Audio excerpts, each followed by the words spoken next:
Keluar bapak jam 8, pulang bapak jam 4.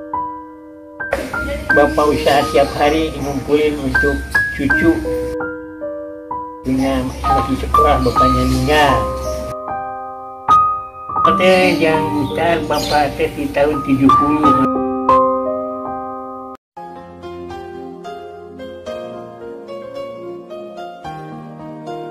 Wabarakatuh. Alhamdulillahirobbilalamin. Pada kesempatan pagi hari ini di rumah saya, itu tepatnya di Bantar Gebang, saya alhamdulillah hari ini ketemu dengan Bapak siapa namanya? Bapak Usuk.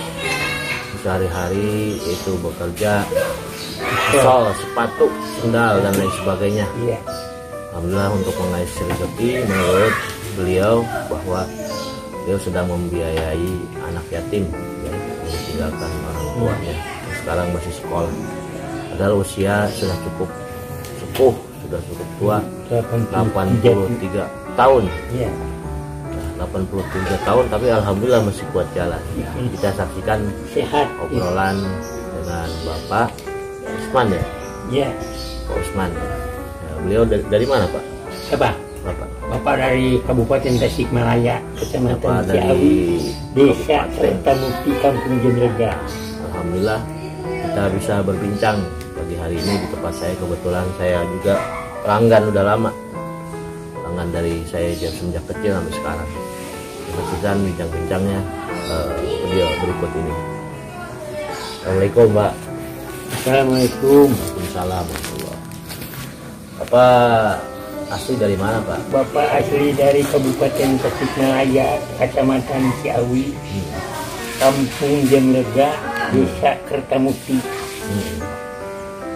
Terus Bapak usia? Bapak usia udah 83. 83 tahun. Ya, Bapak lahir 1037.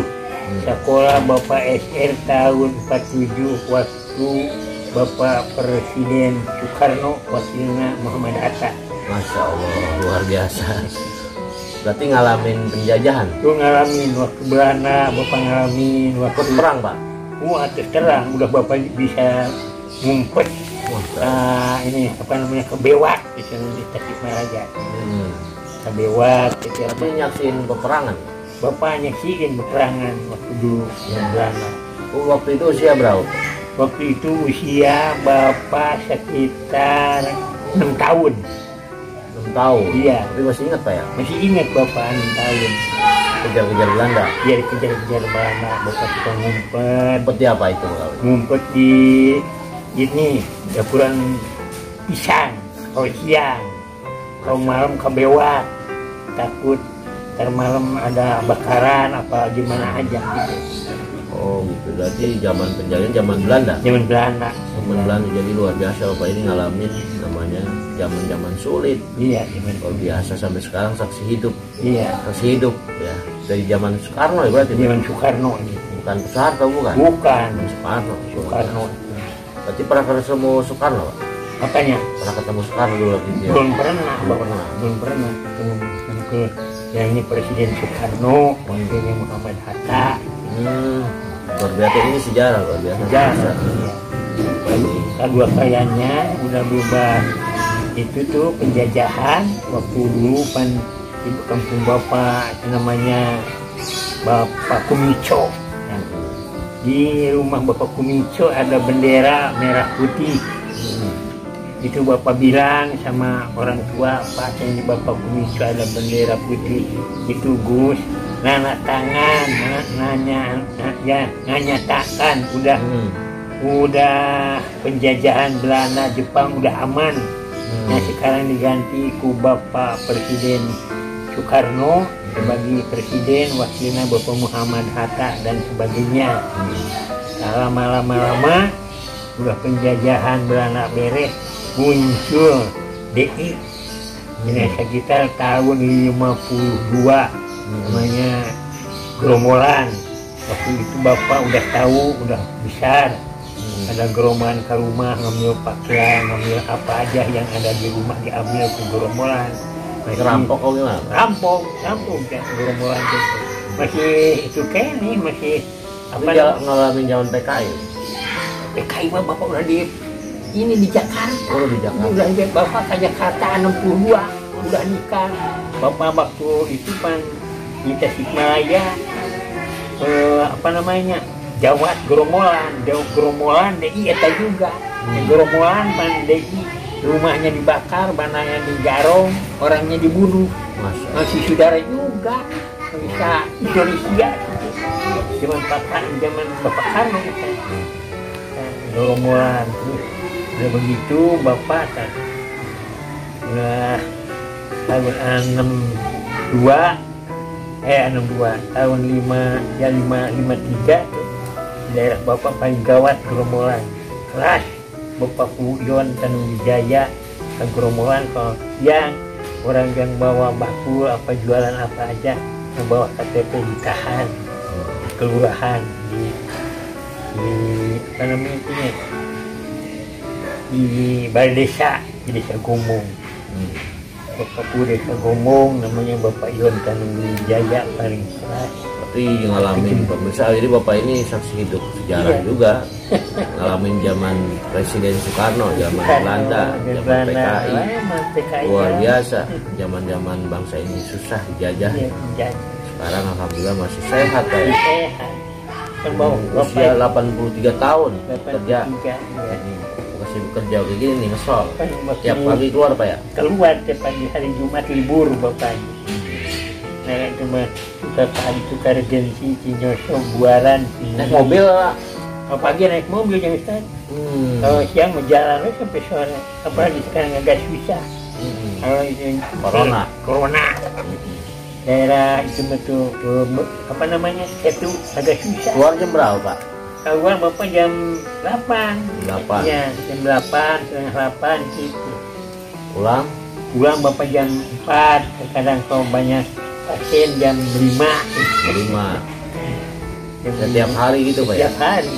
Kenapa bapak bisa setiap hari usaha? Bapak usaha tiap hari ngumpulin untuk cucu. Punya masih sekolah bapaknya meninggal. Berapa? Iya. Berapa orang? Ya 3 orang. Yang 3 orang. 2 laki, 1 perempuan. Terus penghasilan ini berapa Pak? Penghasilan ini nggak tentu, terkadang lagi rame bapak suka dapat ada 150. Ada 80, ada 90, ada 50, paling sepi 40.000 bapak penghasilan minimnya 50 sampai 40 sepinya bapak. Sepinya. Ya. Cukup itu Pak? Cukup. Ya. Kalau istri masih ada? Ibu meninggal 2014 Desember. Jadi pemirsa, bapak ini, Bapak Usman, usia 83 tahun, bekerja setiap hari ngesol untuk membiayai cucu. Bapak Usup ya? Iya.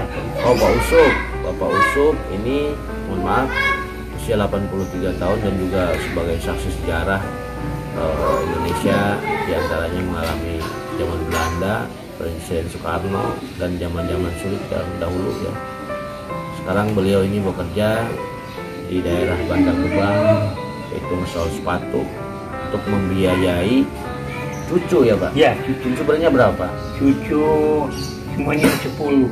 Yang dibiayain berapa? Yang dibiayain bapak ini 3 orang. Iya. Kenapa harus dibiayain oleh kakeknya nih? Dibayar makanya karena bapaknya meninggal. Oh, jadi yatim. Dia 18. Terus ibunya ada, cuma ibunya gajinya bulanan. Bapak pan sehari-hari, anak cucu itu harus pakai duit. Iya. Ya udah begitu pan bapak alhamdulillah bisa tiap minggu ngirim ke cucu. Kadang ada 500, kadang 400. Waktu masih ada sekolahnya 3 orang. Mingguan itu rata-rata 30 per orang, jauh. Luar biasa, jadi 3 orang dibiayain bapak Sama bapak. tiap minggu ngirimin ya. Karena mengingat bahwa ini juga cucu dan juga anak yatim ya. Anak yatim. Itu sungguh luar biasa hati Iya, mulia Bapak Bapak seorang kakek. bertanggung jawab 1000%. Masya Allah. Pak cucu. Pesan alhamdulillah Bapak masih dikasih kesehatan, Amin. panjang umur ya, berkah rezeki, usahanya lancar. Iya. Jadi berarti selama corona ini gimana Pak penghasilan? Oh, waktu corona ini penghasilan Bapak itu menurun. Kalau waktu masih ada PT-PT, alhamdulillah Bapak bukan agul kebanyakan butut di bahasa Iya. Sundanya. Bapak suka dapat per hari 300. Oh kalau lagi ke corona? Iya, belum corona mah banyak PT. Nah waktu ke Pangkalan 2 suka dapat Bapak 250. Kalau PT lain kita Bapak Wistaguana suka dapat Bapak 100. Jika kita Padurenan, Gang Benda sampai pendakan Bapak Haji Ami juga dapat ke ada milik 120. Dan setiap jalan rezeki Bapak nggak ada besar ada kecil. Syukurin. Ya disyukurin sama Bapak, alhamdulillah. Ya mungkin itu Pak ya rezeki anak-anak yatim Iya. yang Bapak asuh. Iya. Setiap hari alhamdulillah baik kecil baik besar Anak ada hasil ya. ya cucu sekolah lancar, Bapak melihat rezeki lancar gitu. Terus di sini tinggal di mana Pak? Bapak di sini tinggal di Bantar Gebang, di tempat Bapak Ujub Adina Haji Basir, belakang Bapak Koramil Bantar Gebang, namanya Rawamanyar. Rawamanyar. Kontrak sama siapa? Kontrak sendirian Bapak. Sendiri? Iya. Waktu nyuci sendiri? Iya nyuci sendiri, Masak masak sendiri. sendiri Bapak. Luar biasa, usia udah sepuh, harusnya udah istirahat. Tapi karena Ada anak di sini, cuma Bapak nggak ngikut anak. Ada besan dari Sukabumi, dari Cianjur waktu dulu. Dayani masih rame, itu ngurus cucu. Kalau ke orang lain dulu kan 200. Bapak bilang ke besan udah aja di sini, ngurusin cucu sama anak. Karena waktu kerja di Dayani banyak liburan. Kasihan bapaknya tinggal lembur, ibunya lembur, nggak ada yang masak.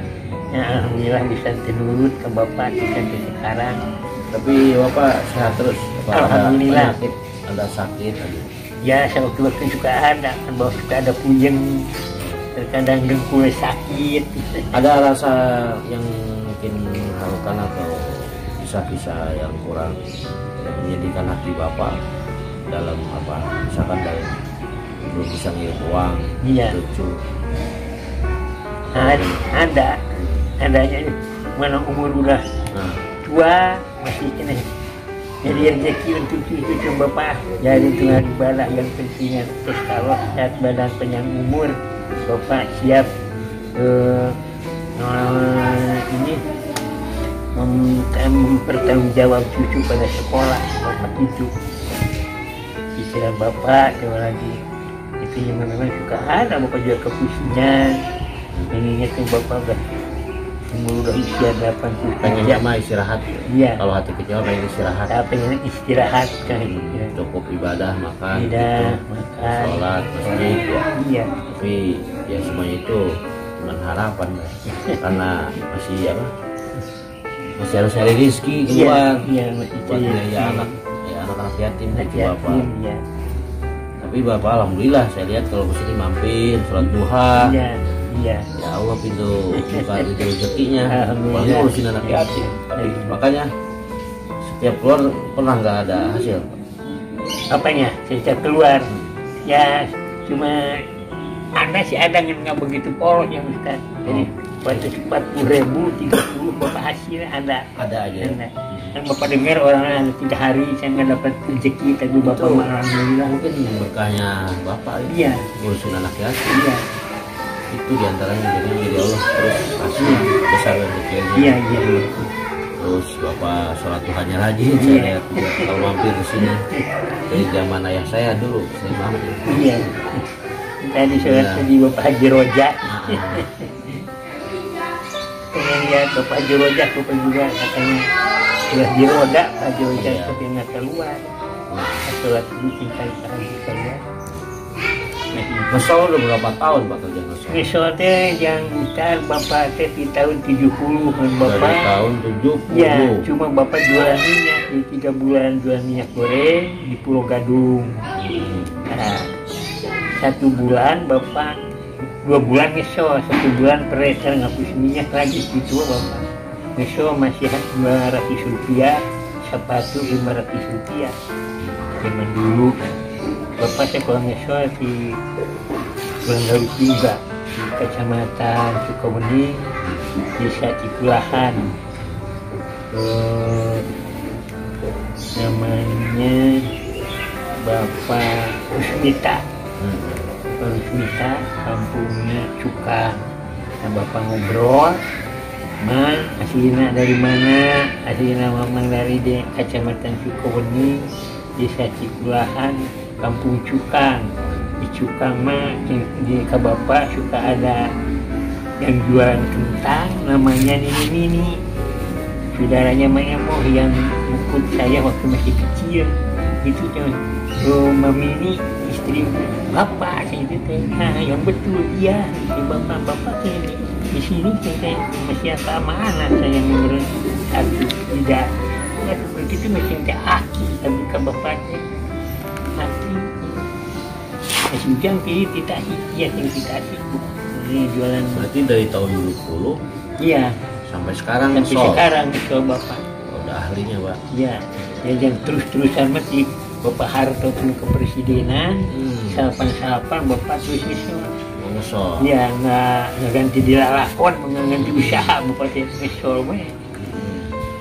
Udah. Tapi alhamdulillah Pak ya. Alhamdulillah. Rezekian. Alhamdulillah. Tiap hari pulang ke kampung Pak. Kemarin nggak pulang, sama anak aja di sini 3 orang. Udah berapa lama nggak pulang?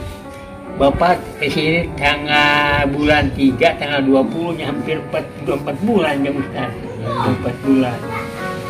Bulan 4, bulan 5, bulan 6, sekarang udah tanggal 20, berarti udah full Bapak.